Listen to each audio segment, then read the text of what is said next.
In der Vergangenheit haben mich immer wieder Fragen zu meinem Hobel und meiner Ausstattung erreicht.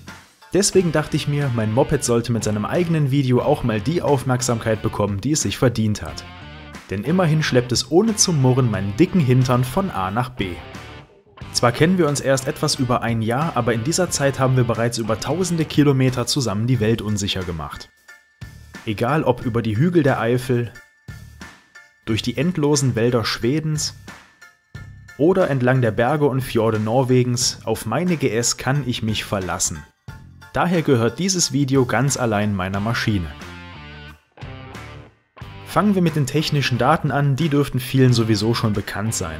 Ich persönlich habe jetzt nicht so viel Ahnung von Technik, aber ich kann jedem sagen, dass die 12er GS trotz ihrer Größe und den adipös anmutenden 250 Kilo Leergewicht mit ihren fast 140 PS immer noch enorm spritzig ist. Auch mit voller Beladung sind andere Verkehrsteilnehmer nicht selten überrascht, wie gnadenlos die GS nach vorne marschiert. Die Zusatzausstattung ist Geschmackssache. Beim Navigator 6 werden jetzt viele von euch mit dem Kopf schütteln, ja, ich weiß es, aber ich persönlich habe gerne alles aus einer Schmiede passend zur Maschine und in dem Fall auch über den Bordcomputer bedienbar. Das Dynamic ESA und die verschiedenen Fahrmodi sind für Fahrten mit Gepäck, bei Regen oder auch Offroad eine feine Sache, den Schaltassistenten habe ich hingegen noch nie benutzt. Es ist generell viel Technik an Bord, die man größtenteils nie braucht, hin und wieder aber doch froh ist dabei zu haben.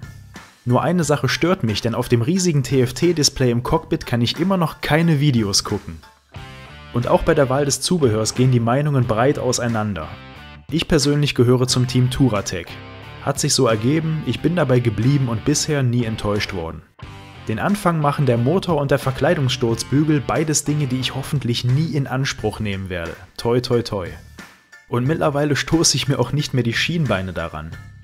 Aber auch beim Gepäck greife ich auf Touratech zurück.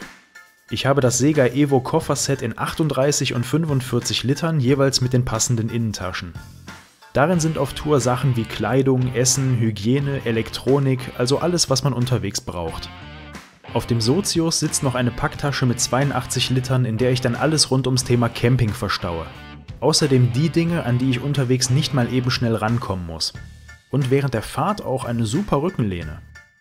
Auf dem Koffer ist noch eine extra Tasche befestigt, in der ich nur Dinge verstaue, die ich unterwegs für eine Pause brauche.